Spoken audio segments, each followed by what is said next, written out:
बाबा म्हैस कमाला येते. खरंच ताप घेणं म्हणजे लय आवड काम आहे. लाभ फित हाणत नाही ते तरी बरं आहे. तसलं नाही काय कधी. अच्छा नुसती पळत या. ती त्याला भीती आहे. हा शेतामध्ये अशा पद्धतीनं सुंदर नजारे पाहायला मिळतात आपल्याला. आता ही विहीर बघा, विहीर खूप सुंदर आहे, पाणी भरपूर आहे आणि या विहिरीला कडं वगैरे टाकलेलं नाही, बांधकामाचा बिलकुल विषय नाही. नुसतं एक खड्डा खांदलाय, त्याला पाणी लागले. काय नशिबान लोक राहतात ना. या ठिकाणी डॉक्टर इंजेक्शन्स भरत आहेत, जे की सहकर्मी आहेत आमच्या डॉक्टर सूरजराव तपसे यांचे. सूरजराव तपसे म्हणजे खूप हिट डॉक्टर आहे. तुमच्या आलेत ऑलरेडी 2-3 व्हिडिओ आमच्या.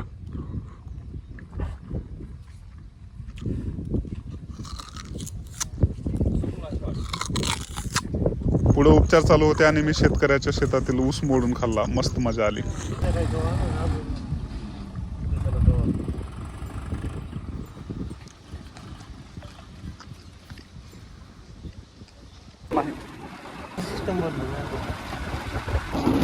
आता ते प्रोटेस्ट अजून घ्यायचं उद्या कधी काय काय करत एवढं बस होते.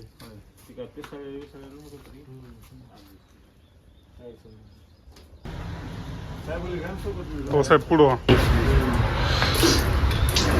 पण गावरान मशीद का कोणत्या आहेत ह्या? 3 गावरान आहेत आपले, 3 मुरा आहेत, 2 गावरान आहेत. अच्छा म्हणजे ज्या गावरान आहेत त्यांना बाहेर टाकलं या, मुर आहेत त्यांना मस्त पैकी खाली गादी टाकली या. चला ठीक आहे. काय कधीपासून आहेत आपल्याकडे म्हशी? पहिल्यापासून आहेत. अच्छा 5-6 वर्षापासून. डॉक्टर हेच असतात का कंटिन्यू? सगळ्यात जास्त दूध देणारे कोणती म्हशी आपल्या फार्मवर सध्या? आपले तिन्ही पण सारखेच येतात. अच्छा कुठे घेतल्यात ह्या? हे आणलं, हे कराडहून आणलं. कराड? बापरे, चांगले पैसे दिले असतील. केवढ्याला बसली ही म्हैस? हे म्हणजे 1 लाखाला वस्तू म्हणायची, 1 लाखाला पहिल्यावर होती, 1-10ला वस्तू. पहिल्या त्याला किती दिले हिनं दूध? 10 लिटर दिले. 1 लाखाला 10 लिटर आणि ते पण पहिल्यावर म्हणल्यावर परवडलं की.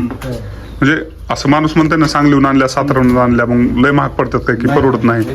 पण व्यवस्थित बसले आपल्याला. कारण गावरानला व्याज 10 लिटर दूध देणार जनावर असेल तर लाख रुपये मागायले तर सगळे. 10 रुपये म्हणजे 10,000 रुपये लिटर अशा पद्धतीनंच रेट आहे. छान.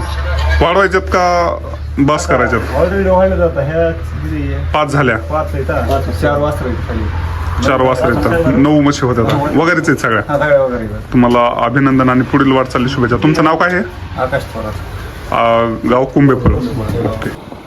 सीन मोबाईल वापरणार का?